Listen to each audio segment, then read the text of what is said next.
Hi, everyone. Dr. Liz here. Welcome to the Hypnotize Me podcast. I'm glad you're here, glad you're listening and learning, and hopefully it will help you with your journey along the way. I am a psychotherapist with a specialty in anxiety, insomnia, and deeper emotional healing. Hypnosis is one of the tools in my toolbox that I use to help people feel better and to help people be better. I do work all over the world. Please feel free to reach out and contact me if you would like some help. I've been an entrepreneur for most of my adult life, built an award-winning company, sold it, and then focused mainly on my private practice. That gives you a unique perspective, especially my ability to work with people in business at all kinds of levels. Before I go, if you'd like to support the podcast, you can go and subscribe to the newsletter. And you'll get free hypnosis downloads that you can listen to immediately. Another way is to buy one of the downloads that I have for sale. I only have a couple up there, but they're good ones. They've stood the test of time. Or if you'd like to join my Patreon, that's an additional way to support the podcast. I made the decision to not run ads during my podcast because I really do see it as an act of service. I completely respect people who do have ads on their podcast, but it's just not my path. But a great way to show your own support for it is to join the Patreon. So if you're interested, pop on over there and check it out. All right, everyone, enjoy the episode, and I hope to see you back here soon.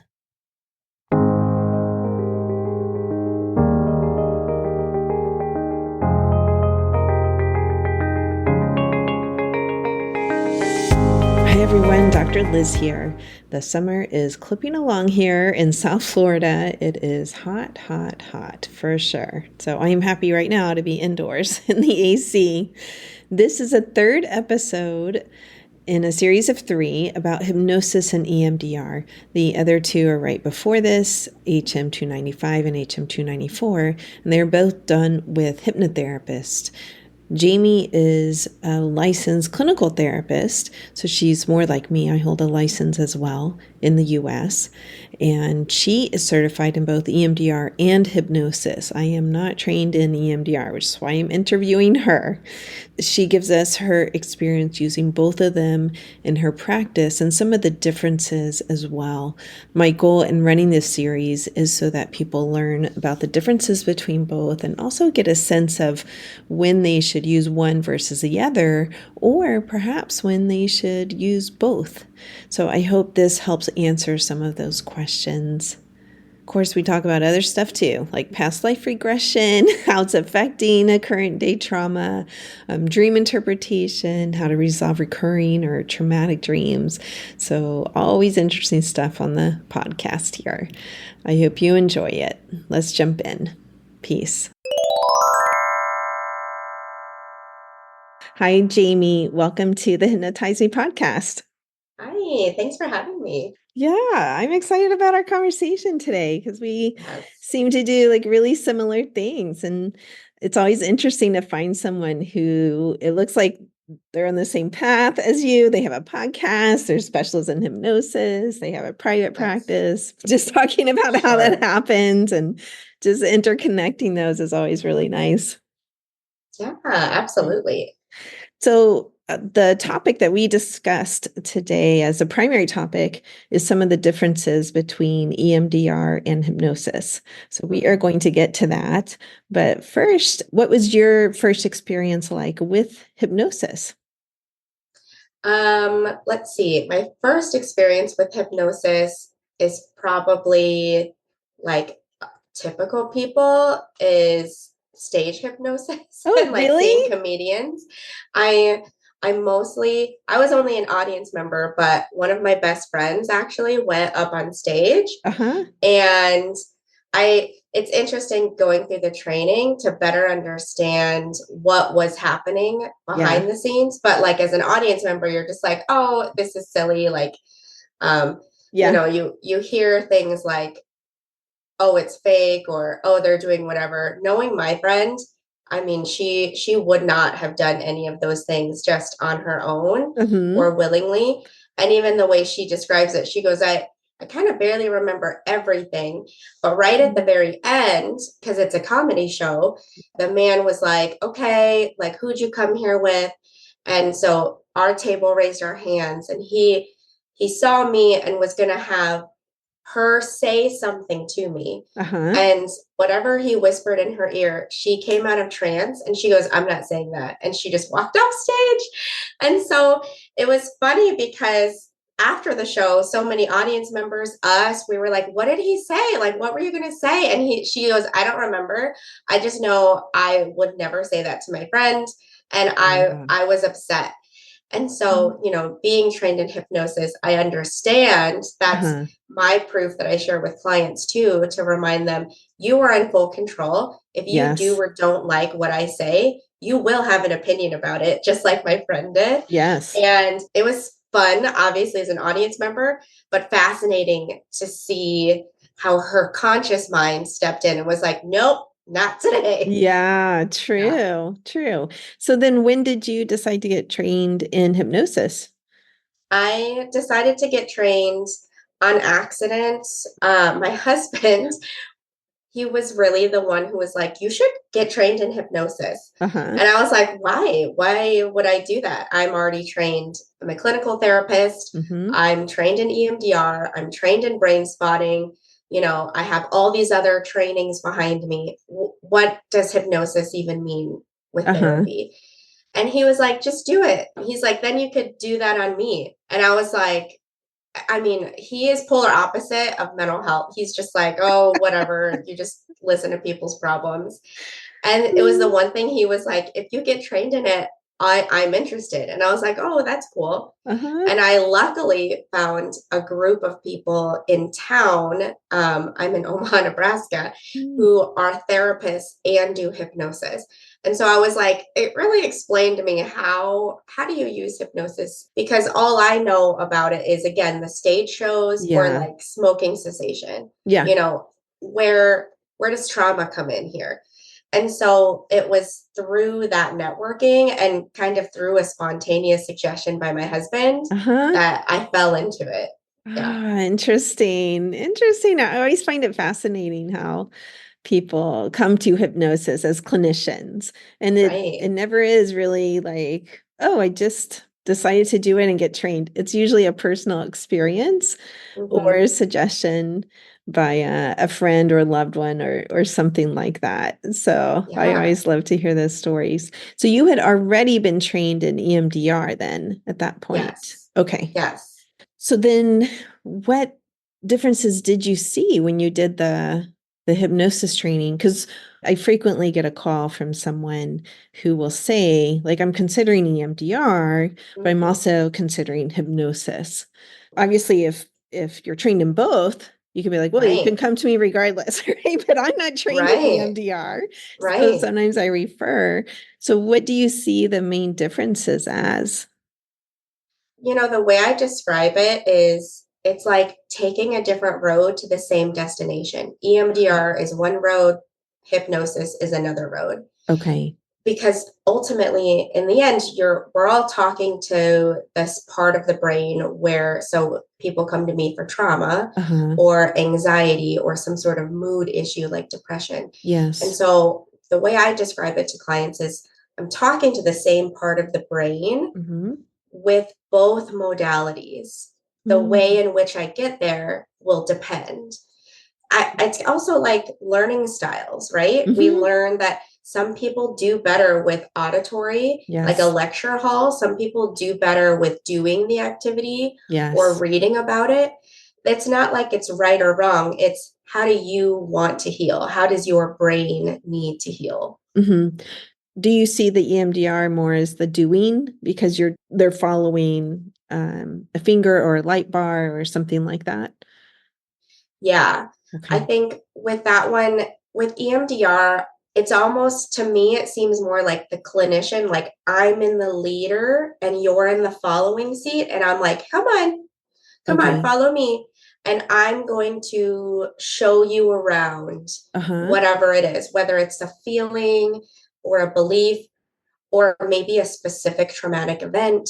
But I'll be like, okay, this is what I'm noticing, you know, Mm-hmm. because EMDR is very protocol based, meaning I am essentially following a script and saying, we're trying to reduce how intense this emotion is, or this cognition, or this event, this memory. Okay. But I'm following this protocol that's saying, this is how we get there. With hypnosis, Mm-hmm. it's very much the client is in the driver's seat. I'm following along, and kind of like when you're in a car ride, the person in the driver's seat's like, oh my gosh, did you see that over there? And the driver is like paying attention in front of them. And Mm-hmm. they're like, oh no, I didn't look to the right. But now that you point that out, I do see that. You Mm-hmm. know, that's like what hypnosis is. It's, you know, there is a script, just a different type of script.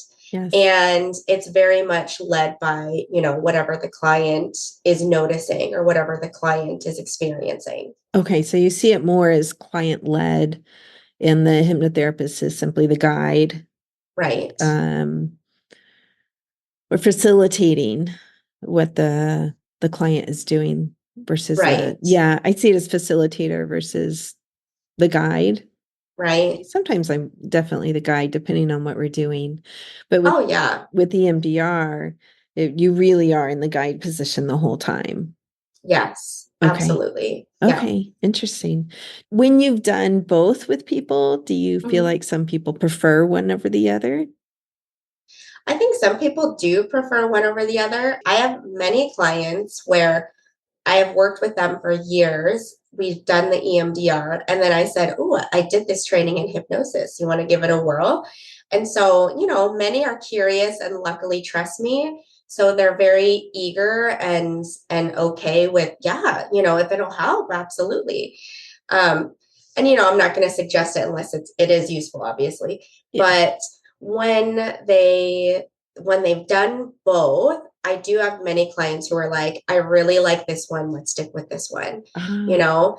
And I haven't noticed necessarily a pattern, mhm, like if it's a specific type of trauma, if it's a specific type of person, or like even diagnosis that they have. mhm. I truly just think it's whatever feels safer, because ultimately that's what we're healing. At least the folks I work with, we're healing some sort of trauma, something that's scary or anxiety inducing. Yes. So ultimately it's they can decide and tell me what feels safer.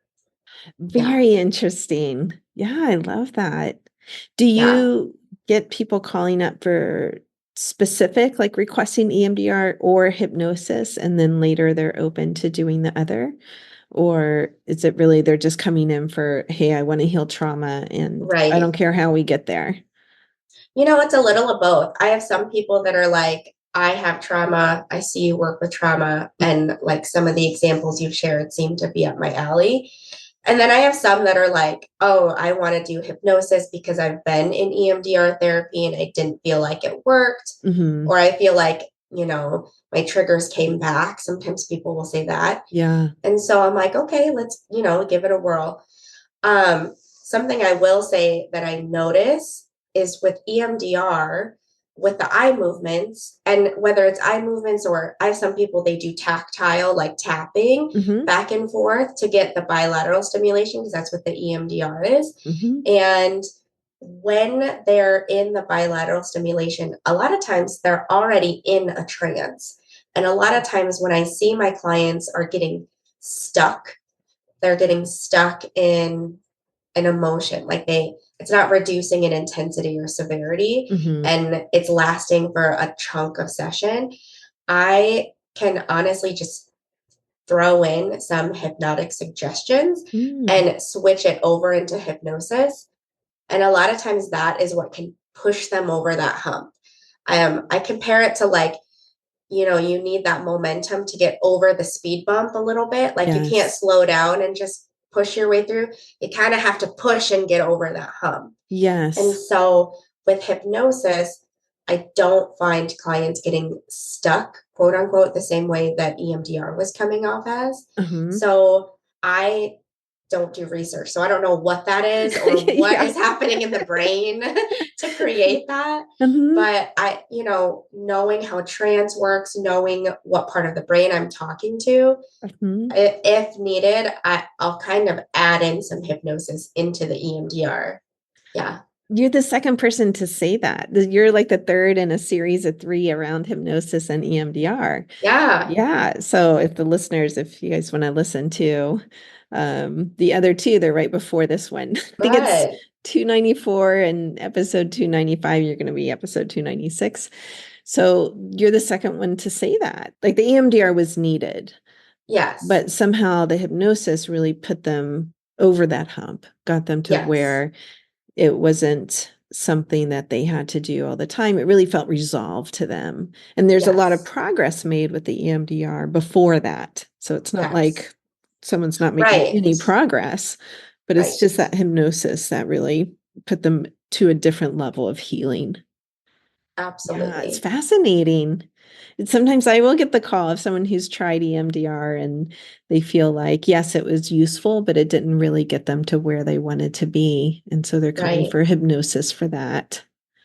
Yeah. Can you give us an example without breaking confidentiality, of course, but could you give us an example of a suggestion that you would make? Yeah, a lot of times what I would suggest that isn't in an EMDR script, for instance, is a lot of times it's about a past event or experience, or if it's not a specific event, it would be an emotion. So what I would ask a client is, how old do you feel right now?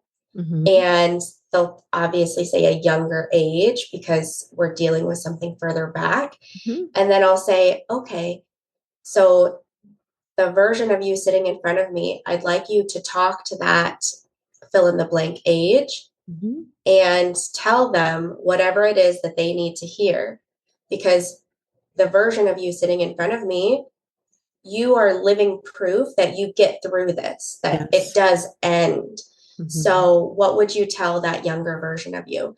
And a lot of times that's what helps move the client through the event or move them through the emotion is that reminder that, oh, I'm not 5 anymore. Oh, I'm not in front of this, let's say, abusive person anymore. Yeah. So I really like to give them like a physical image of big them and little them meeting, and then pulling them the younger version forward. Oh, I love it. That's very much something I do in hypnosis for sure. So you may be processing it starting out with EMDR is what I'm hearing, but you're seeing the sort of this stuck point of and EMDR doesn't do that, I guess, right? I'm not trained in EMDR, so I never really wanted to be. For the listeners, it's an extensive, expensive training. Like it's years typically for someone to get certified in EMDR. It's a serious commitment. And so I've really just never wanted to do it because I have the hypnosis piece that I find fits me really well as a therapist and is so effective. So EMDR, you're not doing that type of work then where you're really speaking to the younger self. Is that correct? Correct. It's very much, there's a lot of using the front part of the brain, I describe it. So it's a lot of cognitive, rational thinking. Okay. And so a rational mind wouldn't be like, oh, I'm going to talk to my inner child. Now, I mean, I will say I do have some EMDR only clients where they start that dialogue all by themselves. Like it just kind of happens in their brain. But that's not necessarily something that's pushed or taught in the training for EMDR. So that's where I to me, it really helps full circle the whole experience of what we're processing in the first place. That's where I personally think hypnosis does a great job of that. Yeah. At least the training that I've received as well really reinforced that. Yes. But no, EMDR doesn't push for that. Okay. Very interesting. Yeah. Yeah. I'm going to switch topics here for a moment. I see that you also do some dream interpretation.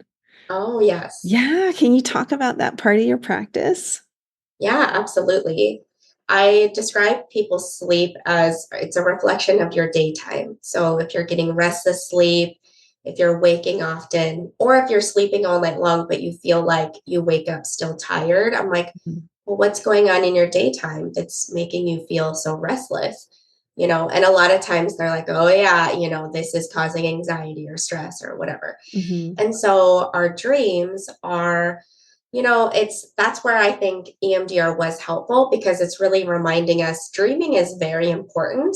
That's why the bilateral stimulation exists in EMDR is because it's trying to mimic the REM sleep stage. It's trying to Oh. enforce this while you're awake, obviously, and you're Uh-huh. focused on something, but you're mimicking what your brain would be doing if it was dreaming.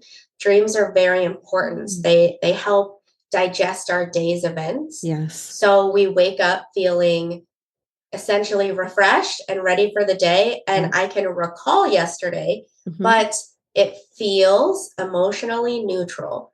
Mhm. I'll remember, oh, yeah, I was angry yesterday when this happened, or I was really heartbroken when this happened. But I can recall that event and I can feel neutral. I'm no longer activated and carrying that with me.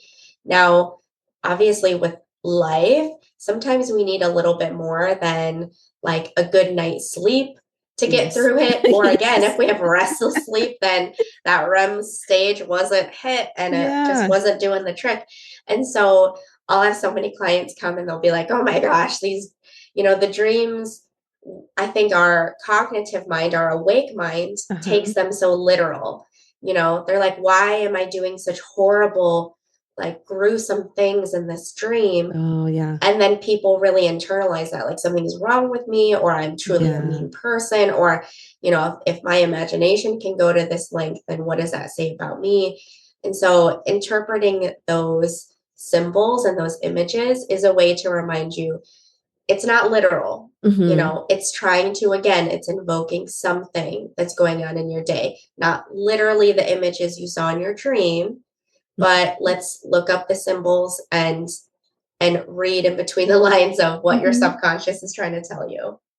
Yeah. Oh, great. I didn't realize that's part of how EMDR evolved or was developed. It was from that REM state.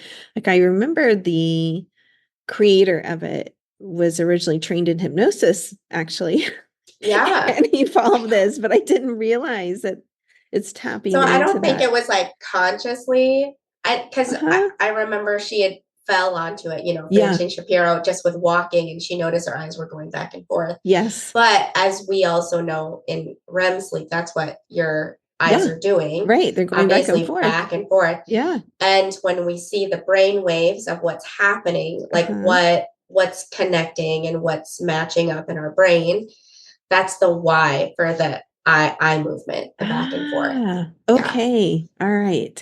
So then you relate it to that in terms of working with clients around the dream interpretation. Are they just spontaneously bringing that to you, or people call you Yeah. up? Like I've had Yeah. some I really think it bad dreams. I don't I know. know, right. It depends. I have some people, it's just an email and they're like, hey, what Mhm. the heck? Or like a reoccurring dream, for Oh, example. They're yes. like, oh man, I've been having this for Yes. years since I was a kid and blah, blah, blah. And Yes. so it's more just they want to understand either why it's coming back or this Mhm. creepy thing that really bothered them. For my Got it. clients, it's great. I mean, because I see them on a regular basis, they Uh-huh. can just tell me in session, and then I'll just shoot them an email or tell them at the next session, hey, this is what this was meaning. Mhm. This is what this actually meant. And this is what might else be going on, in your conscious day to day thinking. And so it's great because first, it always is reassuring because, again, it's never literal. Yeah. I think we focus on, oh my gosh, I said this to my mom in my dream. And why would I Yeah. say that? Mhm. And I'm like, no, like your mom isn't actually your mom in your dream. And so Right. like, Yeah. let's reel it back. Mhm. And then it's again just helpful, I think, for the reoccurring dreams to Mhm. to really remind them, okay, well, something is coming up again, like you've been through this again. So a lot of times that's what a reoccurring dream is. It's like something that's reminding you of, and then this is where you have to figure out what the symbols are showing you in the dream. Something is reminding you of that, and you're repeating those same mistakes, you're repeating those same events, the Yeah. train of thought, whatever it is. And so it's kind of helpful for people to understand the why. Okay. Yeah. Okay. Yeah. Yeah. I have found over the years that I have personal symbols develop, and some of them are more universal. So, Oh, sure. it's a both, right? But when I dream of a house, which doesn't happen that often, but when I dream of a house and I know that like that's me, that's happening. And so sometimes Yep. it's like this beautiful house that I've discovered and it's like, oh, awesome. And sometimes it's the same house that I'll see and it's like, oh my gosh, just that house, the one I love. And then this is a couple months ago, I dreamed of a house that was being pulled apart almost like in a tornado. The floorboards were coming up and, all of this stuff. I was looking through like old pictures and finding pictures of like from when my mother was a child, like this type of thing. And I had been doing a lot of cleaning out, like decluttering and literally going through some photo albums that were like print albums and Right. trying to decide whether I should scan those or just keep them or, these days they say, oh, don't keep print albums. I decide to keep all of them, by the way. Yeah. You didn't want to Marie Kondo those? It's like, I mean, even some of them, I was trying to pick out the pictures that were relevant, but then you lose the story of it. Like old photo albums have Yes. a sequence to them normally where there's Mm-hmm. a story, even if like this picture by itself doesn't look like anything. Like what Right. is part of that story that reminds you of what the picture 3 down is Right. doing, right? I know. So anyway, that was a really interesting one where I woke up and was like, oh, of course, things are sort of being deconstructed right now and Yes. doubt and, that's what's going on. Yeah. Mm-hmm. When you have someone coming to you for trauma, are their dreams often disturbed? I mean, that's one of the criteria sometimes for PTSD is these Mm-hmm. nightmares. And do you feel like the EMDR really addresses that? Or the hypnosis better. Just to give a little background with Yeah. my cbt-i, so cognitive behavioral therapy for insomnia certification and training, they give us a specific protocol to work with nightmares and dreams, bad dreams for someone's having, if they're having PTSD. It's literally like a nightmare protocol that we follow. But it's from a CBT perspective. It's not from an EMDR or hypnosis perspective. Does EMDR give a certain protocol for that, for someone having traumatic dreams? There's so many different protocols they have too. That's So true. there may be Yeah. one specific for dreams. I know prior to my hypnosis certification, I did just an EMDR session on someone with a disturbing dream that Mhm. really was, they came to session there, that was really all they could focus on. We had to Yeah. kind of table the other issues. Yeah. And so I was like, all right, let's just process this. So we did the eye movements, we were Mhm. processing and going through it. And they were able to, in that session, luckily move through whatever the intensity was. So they could leave session no longer caring how intense it was. Yeah. So they were at least closer to that neutral level, Yes. right? Yes. Like they had woken up, right? Mhm. Yeah. Okay. So it's more a personal interest of yours that you've developed over the years versus like specific EMDR training or hypnosis. Yeah, absolutely. It's something like I've done dream interpretation just as a hobby, honestly, with all of Uh-huh. my friends and family Uh-huh. since I was little. And so then on my own, going to all the trauma therapy and different Yeah. trainings and, Yeah. all the CEU trainings, sleep and dreams get brought up just inadvertently in whatever capacity that specific training is describing. Yes. But the common themes are always the same. The common themes of why we dream or why we do or don't remember dreams. Yes. So it's that to me is just collecting more data to reinforce why dreams are so important and why some that there are some reasons why we remember them, some reasons why we don't, some reasons why people think they do or don't dream. You know what I mean? And so I think everyone kind of has different theories depending on which training you're going to. But That's true. But I think the common themes are always the same because it's still, I mean, it's sleep ultimately is what we're dealing with. Like we're dealing with sleep and we're dealing with how your brain is trying to recover because that's what sleep is for, right? Yeah, it is. It's trying to recover. It's trying to process. Yeah. It's doing all kinds of physiological types of clean out as well as emotional. I mean, the emotions are based in the physiological ultimately, like the molecules. The emotions affect us molecularly, like they are actual physiological processes going on in us. So yes, the brain is doing all that good stuff during sleep. What is your take on someone who doesn't remember their dreams? Like inevitably I run into someone who says, I never remember my dreams. Oh yeah, I have so many people who do that too. Yeah. Again, a variety of reasons. Maybe they're not reaching REM sleep for whatever reason because they're those restless sleepers and they're not getting enough sleep. You work with people who have insomnia, so likewise, I do as well. And so that's why I'm like, well, maybe the duration isn't getting you there. Sometimes too, just knowing how the brain works with trauma or intense emotions, because ultimately that's what trauma is, or what trauma's bottom line is something really intense happened. And now I have this residue of this feeling, right? Yeah. And so let's say your dream was invoking terror or fear. And your brain knows, if Jamie feels any more fear, it's just going to derail her. Like she can't handle it because she's still in an abusive relationship, or she's still going to wake up to fill in the blank issue that's going on. And she hasn't yet even processed all that old stuff. So your brain will, quote unquote, choose to forget because it's trying to protect you, in therapy world, they would call it dissociation, but it's just your brain's way of saying, I'm just not going to remember that because if Jamie does, then it's too much and we need to stay alive. We need to get through our day. So let's just not remember. It doesn't mean it didn't happen. It doesn't mean we won't remember later. It just means we just can't right now. It's too much. Okay. Yeah. Got it. I like that. Yeah, I agree. It's usually protective. I mean, sometimes people are on any of the sleep medications suppress REM.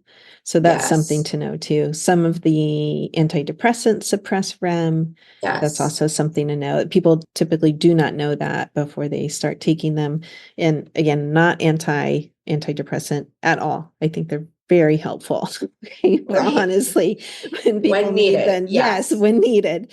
But it is something to know that sometimes that's what's happening is you're actually not getting REM or a whole lot of it. It's not like it takes it away completely, but you're not getting a whole lot of it. It's so deep.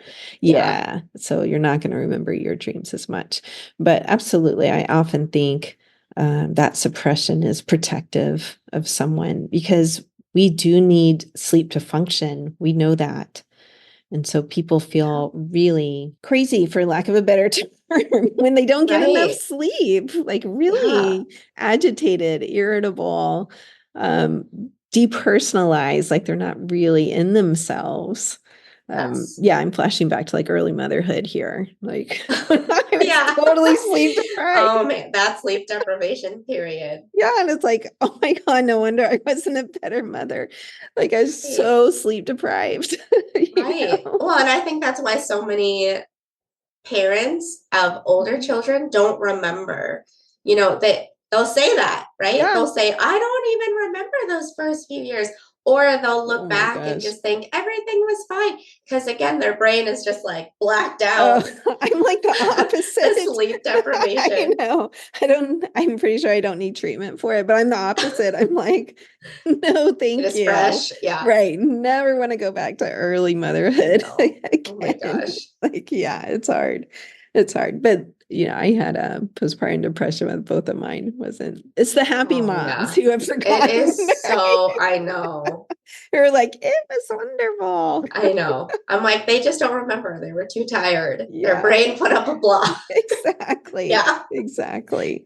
Yes. So this has been a really interesting interview. I've learned along the way myself. And can you tell people how to find you and also talk about your podcast some? You're on how many episodes? Like in the 70s or 80s? I think we're in the You're in 80s. the 80s? So how Yeah, many we've been years around does for a that couple of years. translate to? A couple years? Yeah. Okay. So my podcast is called The Shrink Show Podcast, Uh-huh. and it's honestly just anything that is of interest. So it's a little bit of therapy, it's a little bit of like, the spiritual side of things, and Mm. just interesting stories that full circle all of that. Mhm. So that's on, any and all of your podcast platforms. Yes. And my practice, so I'm in private practice in Omaha, Nebraska. So Mhm. that's where I'm licensed to provide mental health therapy. I'm also licensed in the state of Illinois Okay. for telehealth clients. And then if folks are just interested in hypnosis only, so Mhm. like past life regression or just hypnosis only, that can be anywhere if you want to do telehealth. Yes. So my practice is Enlightened Counseling and Healing. The website is enlightenedomaha.com. And that's on all the socials as well at Enlightened Omaha. Great. Great. So how often do you find that a trauma is related to a past life? Like, does that come up? Yeah, it has come up. Mhm. It depends again on the client. So past life regression sessions are typically, for me at least, just like a one and done. They're not Yeah. my ongoing clients, of course. Now I do have some ongoing clients that are like, oh cool, you do this, let's just give it a whirl. Yeah. Um, but I have had some people where like, oh, like we're just here for the trauma, we're just doing hypnosis for the trauma. Okay. And then as I'm doing that thing that I mentioned earlier, where I'm like, hey, let's talk to that younger Yeah. fill in the blank feeling or age or whatever, their subconscious was like, oh, I'm in a castle. And I'm like, I'm okay. Uh-huh. So in my head, I'm like, we're not obviously in Nebraska anymore. We've Right. moved on.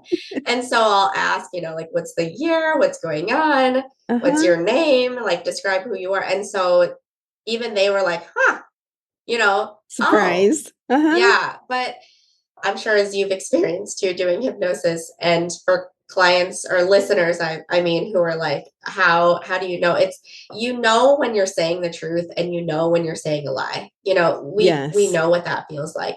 And so when a client happens to do that, they'll have that moment of, no, this is happening, Yeah, it and feels they'll real. answer me. Yeah. Yes. And so I'm just asking questions because I'm also just as curious, and Uh-huh. I'm also trying to figure out where they are so I know what is happening. So Yes.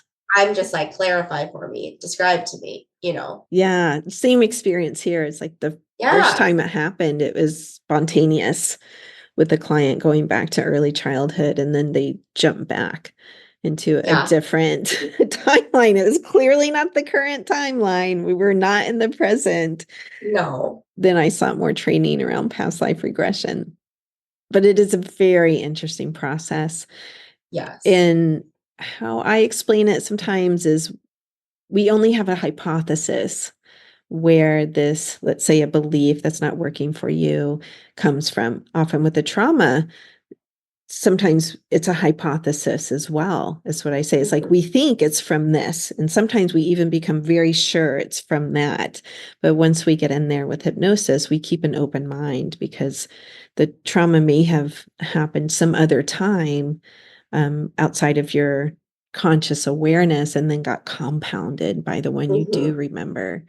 Yes. So when we're doing that, it's like, oh yeah, sometimes they go further back, a different timeline.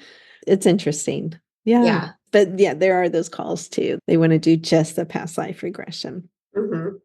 So thank you so much for being here. I really appreciate your time and your wisdom, and it's really been a pleasure. Absolutely. Thanks again for having me.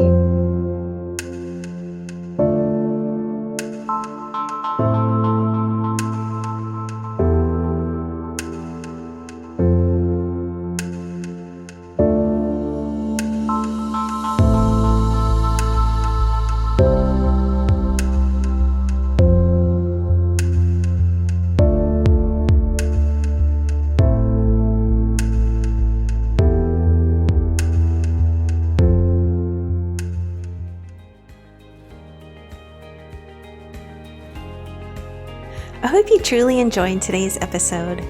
Remember that you can get free hypnosis downloads over at my website, drlizhypnosis.com, DRLIZ hypnosis.com. I work all over the world doing hypnosis, so if you're interested in working with me, please schedule a free consultation over at my website, and we'll see what your goals are and if I can be of service to you in helping you reach them. Finally, if you liked today's episode, please subscribe to the podcast or tell a friend. That way, more and more people learn about the power of hypnosis. All right, everyone, have a wonderful week. Peace. This podcast is not mental health treatment, nor should it replace mental health treatment. If you need therapy or hypnotherapy, please seek treatment from a trained professional.